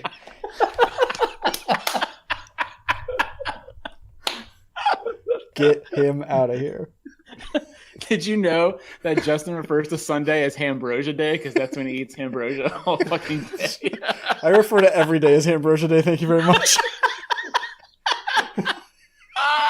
What day is it? Doesn't matter. That's what day it is. Is ambrosia on the fucking menu? Yeah. Whatever I don't eat, I'll give it to the fucking wolves, Gary. Ambrosia. Sweet nectar of the gods. Oh man. So is Odin so like okay, so the Roman gods and the Greek gods, there are Different pantheons. yeah, but they're Planets. the same like they're essentially the same like gods basically and the same stories, but they're like the counterparts to one another. I like mean- Zeus is Odin, right? Is Greek Odin? I mean, kind of, but not quite the same. So there are different gods in different pantheons that represent the same kind of things, like storms or agriculture or life or nature or whatever, right? So I mean, that's pretty synonymous because that's just the way that belief used to work, where it's just like, I want to believe in something that helps me. Let's make a god for it, right? So in that same way, yeah, but I don't think they're like copycats of each other. Like they're independent gods that don't look the same or feel the same. I don't know if I'm sure that different things like the Greeks like looked back in Norse pantheon and be like, okay, well, this kind of makes sense. All right, I've heard of this. Zeus Let's and make our own Odin, version. like my understanding was they're essentially the same guy, or essentially the same, like all the same concepts. Yeah, I don't have enough knowledge to make that link between the two. As I understand it, Zeus and Odin are the final bosses of their religion, basically. Yeah, right? That's but the get last it guy you have together, to Neil face. Gaiman. Yeah. That's kind of true. He hasn't finished the book, in fairness. So. Yeah, it's the ending's coming. He'll find out. Spoiler alert, he takes off his mask and it was Zeus the whole time. Spoiler alert, everybody dies. Yeah. So Odin also has a talking head. I don't know if you guys knew this. He carries a talking head with him. His name is Mimir. Who really? It means the rememberer, the wise one. It's a figure in Norse mythology renowned for his knowledge and wisdom, who was beheaded during the Aesir-Vanir War. Afterward, the god Odin carries around Mimir's head, and it recites secret knowledge and counsel to him. Shit. Can Zeus do that shit? Probably. I'm so not fully aware. I haven't read the Neil Gaiman book on Zeus yet, but Yeah, well, So he's got a beheaded head that talks to him, and wolves that eat his leftovers, and he only drinks wine. yeah. Reincarnation fucking sucks. Yeah. It's kind of crazy. And the different way that the worlds are laid out, and the world tree, and the animals, the big animals that kind of drink out of the fountain of the tree, and like where the water comes from. It's like all this like very strange, fantastical. Yes, it's got a lot of very cool visual. element. Yeah. Yeah, like massive creatures and giants that are walking around on their different planets. It's pretty rad. I like it. I like it a lot. I do like the imagination for sure. I mean, even if it's all cool. analogy, it's like really in depth. Yeah. Yeah, it's pretty cool.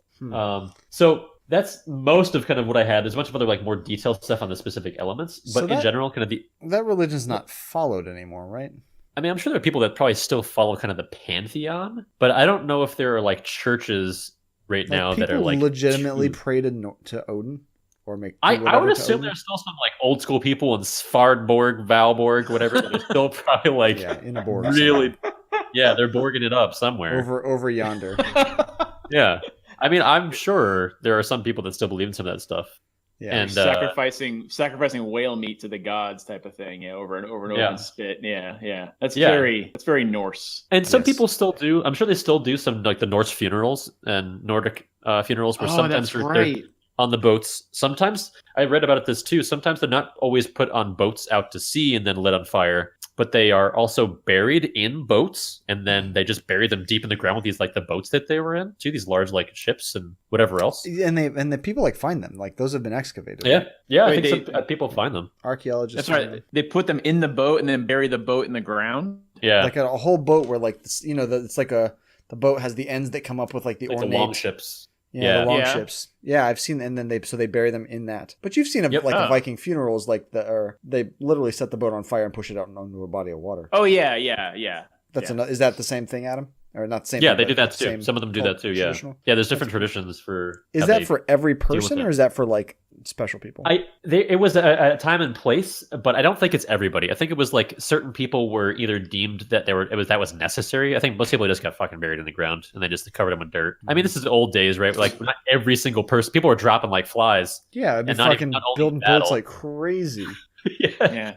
Like, we really got to build a boat for Jim? Really? All he's ever done is tell crap jokes and drink beer. Like, 3 of my 7 kids died during the birthing process. Do we have to bury them too? Like, this happens all the time. Can we put them all in one boat? Build one big boat. Yeah. Just send them to hell and get the hell out of here.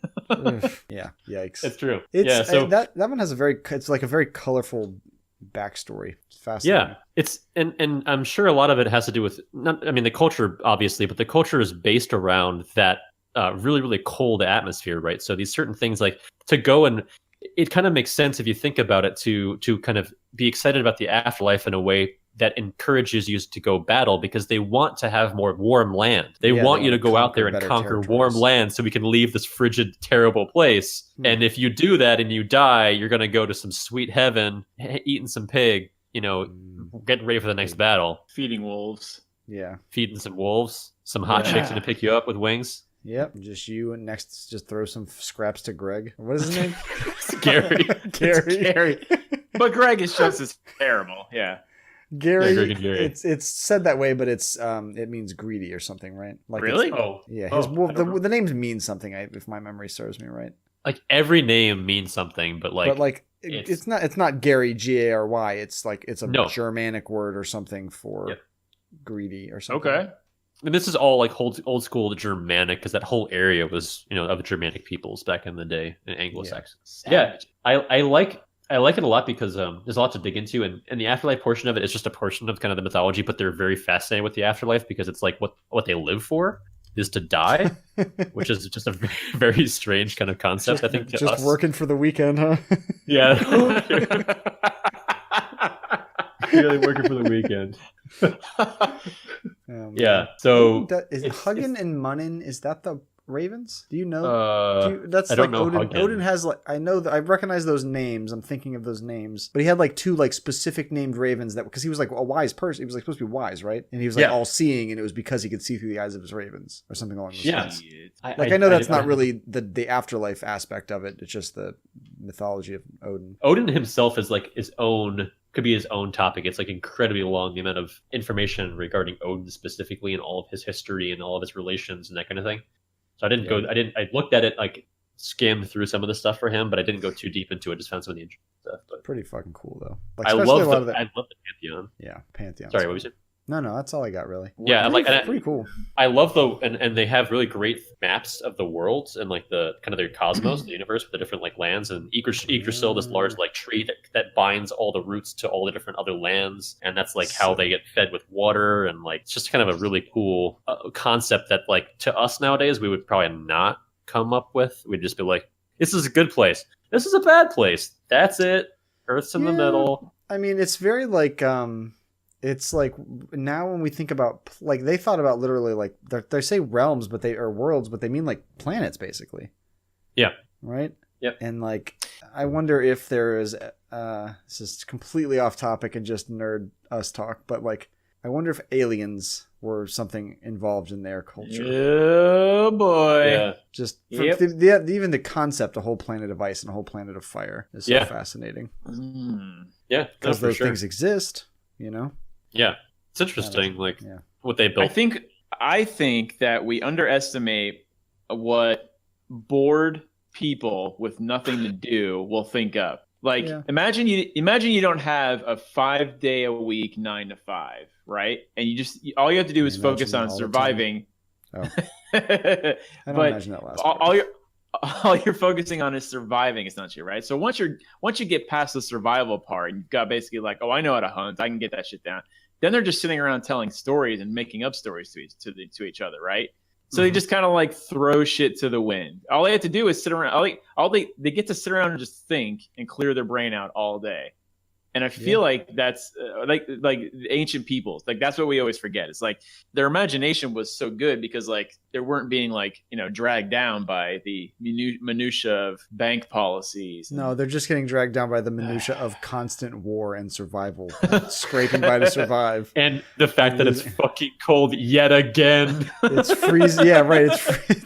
It's freezing, and the app said it was supposed to be partly cloudy. And oh look, it's 4 p.m. and the moon is fucking out. God damn, we're so far north. What the fuck? How am I supposed to make this tree grow on ice? Son of a bitch!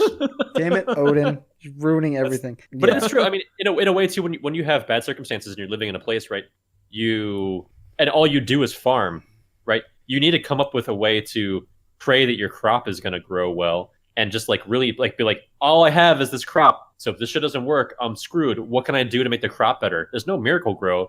I gotta make something up and pray to it and just hope that something's out there to give me a benefit, right? Like I need this to really work. So there's like a lot of desperation back in the day too. Well, like does it start as? I mean, I don't really understand how these things originate, but does it? And there's probably no way to know. But does it start as people just trying to impress people by making up stories, and then eventually you hear it as like less of a story and more of a truth, and then eventually it's That's probably a good chunk of it too. People are probably bored, and people are probably like, "Oh, I experienced this thing," and they're like, "Oh, you did? I experienced something similar," or whatever right. it is. Talked too. about your out of body experience with your eyes turning white or whatever when you stand up, and I kind of I have similar experiences where you're like so aware of what's going on around you, even if you can't see it, but other people have the same. Well, right, there was that raven and. I mean, there must be those animals are, all the animals they put in their stuff are all local to that region, right? All the... Yeah. Yeah. Oh, yeah. The stags and the goats and whatever that are there, too. It's not like they're doing dragons and birds and whatever the crap that aren't there. Right. But yeah, for sure. It makes a lot of sense. But I probably do the same shit. Right. I got lucid dreams, folks. Like, fuck you, you got lucid dreams. Yeah. That's what John was like when we said it. He was like, "Woo." I'm just a skeptic, you know what I mean? Like, yeah. Sometimes I feel like somebody's just trying to impress other people by saying stuff. So, well, yeah. somebody dreams. is. Yeah, Loose stool dreams. That's what that guy had. And that's the beginning and end of it. So, John, what do you think of the afterlife after hearing all this stuff? What do you think of what we were going to bring to the table, and then we'll start there. What did you think? What did you think we were going to talk about? All of us. Well, spoiler alert! I already knew the topics you guys were going to pick. However, so Adams is the most fun, right? Like Adams is just the most fun. Justin's is the most scientific, which I lean towards, right? Okay. I feel like I'm not answering your question, but no, you're doing fine. I chose reincarnation only because I find Buddhism and Hinduism and the Far East religions very fascinating, and I always feel like they're maybe overlooked isn't the right word, but maybe in our culture they're sort of a little overlooked, I think, and they're sort of thought of as woo woo and stuff like that. You know what I mean? And we sort of like pick and choose out of their religions. Like we take yoga out and we're like, yoga's cool, but the rest of it, no, I'm not touching any of that Star shit. Wars. So. Yeah, no, I get it. Yeah. I like how John ranks them all like it's like a high school yearbook thing where it's like most likely to succeed. I'd pick Justin's. Class clown, gotta be Adams. No, Adams is for sure throwing the winning touchdown in a football game. That's for damn sure. At least best dressed. I mean, here's or most well read for that matter, since it's Adam. But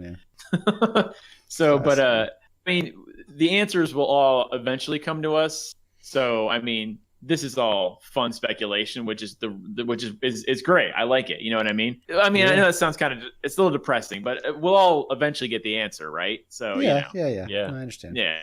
And I'm so, sharpening my knives right now. Valhalla's so far away. Some mercy killing.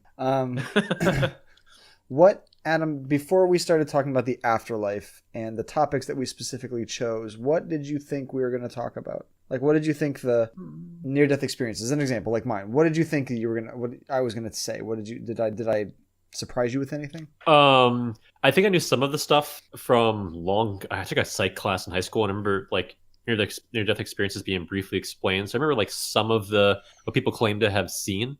I thought it was interesting the stats of the amount of people that had claimed to have had NDEs. I didn't think it was going to be that high, to be honest. And 3%?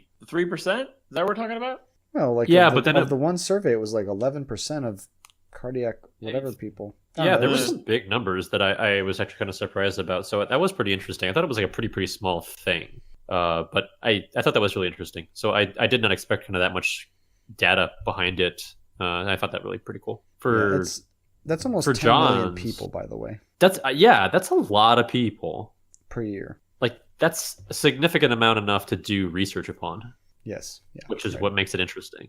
I mean, if I put 3% of America in front of you, you'd be like, that's a lot of people. But if I put the rest of America around them, you'd be like, oh, well, that's a small section of that amount of people. Right. I understand 3% is small, but you only need enough people to do a study, though, to kind of figure out scientifically what's going on, right? Like if you had like 5 people, then it's like you don't have a scientific number big enough to do statistics on them. Yeah, it's exactly. So 3% is pretty significant, and then you could probably find a subset of those that are related to specific things like cardiac arrest, whatever it was, or jumping from buildings or whatever the crap. I bet it's hard to study just because it's like so infrequent. I bet it's hard to find those cardiac people. Arrest. No, near-death experiences. And it's and once again, it's probably one of those things where like as soon as it happens, you have to get the data then, because if you ask about it in a couple of years, it's going to be totally warped by all the stuff your brain does. So it's you got to find people like on their gurneys. Right. What happened? And you're like, motherfucker, I just had it. Yeah. And Adam, what about John's reincarnation? Like, where do you land on that? Is it real? I do you not have a strong opinion? I also don't. I mean, from the beginning, I kind of don't believe in it specifically. I would think that it would be more common for people to believe that people come back as people only, like you were kind of mentioning before. Yeah. Because, like, I think most of us would agree that, like, the brains of humans and the brains of most animals, like, aren't, and even the quote unquote souls, whatever, like, they wouldn't be a 1-to-1 match. You know, like, if you had a human soul, incompatible operating systems, and then you just got jammed into a ferret. You think that ferret would be like the same person as you? No, it would be like the dumbest emotional person version of you ever. They just like lop off half your personality, throw it in the garbage. That's the real problem I had. Is like, what are you taking with you to the next creature? Like, are you taking all of your memories? You taking all of your knowledge? Like, does all of that go with you to the next creature? Like, or is it just like your personality matches with dog, so you get to be a dog, or your personality matches with Ambrosia, so you get to be Ambrosia? You know what I mean? Like, so exactly. Like, I mean, I don't know. I mean, do you take all that stuff? That's why I have a hard time believing it, but I still think it's very interesting because they're like, it's the most unique of the afterlife things, I think, because it's literally life again. Right. What's afterlife? More life. Yeah. It's more believable than heaven and hell. Well, right, because everything else is you leave this plane and go to another. This one is you just cycle through this plane. Don't you eventually exit reincarnation? Like, isn't that the belief? I would like to think so, but here's the Like in well, Hinduism, okay. like don't you eventually reach like because or maybe that's Buddhism, but where you're trying to perfect yourself and eventually you become the perfect being, and that's when you exit the cycle into nirvana. And I think the name of the perfect being is called a bodhisattva, right? So it's a form. It's the state that Buddha reached essentially. And the other problem I have with reincarnation is that like the population of the Earth continues to get bigger and bigger and bigger. So like it's you know you see where I'm going with that? Where are these new souls coming from? Yeah, so where are maybe they coming from? Like, John, what you didn't consider is there were always, whenever you get like max capacity, there were always that many souls, and the souls that are not in a body now are floating around in the ether like you want to be doing anyways. I mean, I just want to chill, man. I just maybe they're all the different fish that are dying based on global warming. Yeah.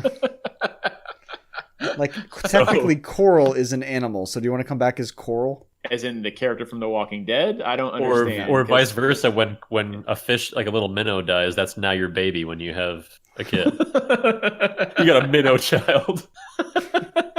Sometimes. I don't know. It's Adam, they prefer the term little people, you know? There's some rocky waters there, if you know what I mean. Yeah. I don't know. That's so Afterlife in general, John, what did you think? When we first talked about the subject, and I know we recorded a while ago, like even when I don't remember if I put that down or we put that down in a brainstorm as ideas, the afterlife, but I don't know. I guess I wasn't planning on exploring near-death experiences when I started. I think I was. Yeah, I don't know what I was trying to explore. Like various cultures' beliefs, I think was what my thought was, because I know people think different things happen. But then, and we started talking about in a previous episode that how many grams is it? 21 grams, right? So that 20. like that thing made me start thinking about near-death experiences of like the medical what happens when you die. Yeah, like the actual science behind it. Yeah. Yeah. Like what happens to your consciousness, medically speaking. Yeah. So yeah, all in all, I thought this was a pretty interesting topic. You know, we kind of all three of us went in like different directions, which I think that honestly most of our episodes end up that way, where I'm like totally like, well, obviously this is what we're going to talk about, and then you guys always surprise me. It's cool. That's why I like doing this. You always surprise me. You're welcome. Interesting different angles. And yeah, right. I kind of like it. I was gonna say, like, I kind of like it because it's the beginning topic doesn't mean we're just specifically only talking about that beginning topic. It's just like it's the inspiration point, right? You can kind of take that as whatever it is, and then talk about something tangential to that you like 5 Goes West. Yeah, exactly. Like I didn't know. I didn't walk into the Afterlife podcast thinking here is a good place to talk about 5 Goes West. Yeah. I've been waiting to talk about 5 Goes West for a while, and apparently Ghost Dad too. I forgot about that shit. Yeah. Fucking Ghost Dad. Yeah. So anyways, so I think we're going to wrap it up. So thanks for listening to the podcast. You can find us on Facebook at Research and Destroy Podcast. You can find us on the web at researchanddestroypodcast.com. You can email us if you have any ideas for shows or questions or comments on something we got wrong or right or whatever. Show at researchanddestroypodcast.com. And you can get all of our episodes on Apple Podcasts, Google Play, and Stitcher. And if you like this episode, go to any of those places and rate us 5 stars. Thanks. Bye. Yeah. Bye-bye. It's your story now. You decide what is right.